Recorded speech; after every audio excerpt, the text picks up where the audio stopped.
Чтобы работать учителем, нужно им родиться. Именно такие прирожденные педагоги работают в школах с необычными детьми. В специальных коррекционных образовательных учреждениях преподаватели отличаются добротой, терпимостью и особым подходом к своей профессиональной деятельности. Таких школ во всей республике не так уж и много. Потому конкурс «Учитель года-2015» для преподавателей коррекционных школ воспринимается больше как возможность общения и обмена опытом.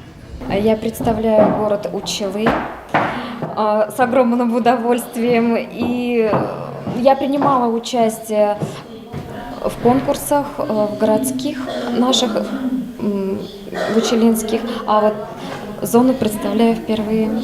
Просто замечательный конкурс, который, во-первых, объединяет всех нас, учителей, педагогов, и мы обмениваемся опытом, смотрим уроки друг друга, и опять-таки это творческая программа, такая как визитная карточка, формула успеха, творческие номера, все это как бы придает нашему мероприятию задор, темп хороший и положительные эмоции. Представляю школу, Сибайской коррекционной школы.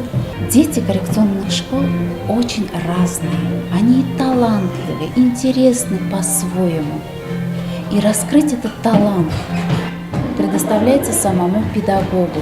Одна из первостепенных задач, которые ставятся перед учителями специальных коррекционных школ – подготовка детей к социальной жизни. В ходе конкурса преподаватели не только проводят уроки, но и показывают свои творческие способности. Конкурс визиток дал возможность проявить себя сполна. Сегодня у нас проходит «Учитель года» среди коррекционных школ. Отборочный этап получается среди педагогов восточной зоны, куда входят 6 учреждений образования, которые находятся в городах Белорецк, Учалы, в Белорецком районе. В Учалах 2 школы у нас, Белорецкая школа и Сибайская коррекционная школа. Кроме этого еще Верхнеорганская коррекционная школа, интернат, это в Белорецком районе.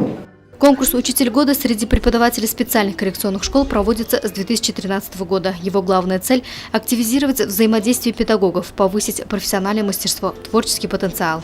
Все участники очень хорошо подготовлены, все работают с умственно отсталыми детьми.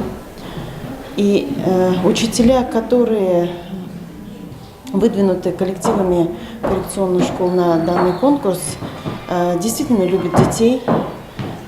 Девиз их жизни – это прежде всего оптимизм, поэтому я просто желаю этим коллегам нашего успеха и достойного представления нашей зоны на республиканском конкурсе. Труд учителей, работающих с особыми детьми, необычен и далеко не легкий, ведь каждому ребенку требуется индивидуальный подход. Луиза Мустафина, Радмир Сингулов, Гульгина Раскильзина, телекомпания СТВ.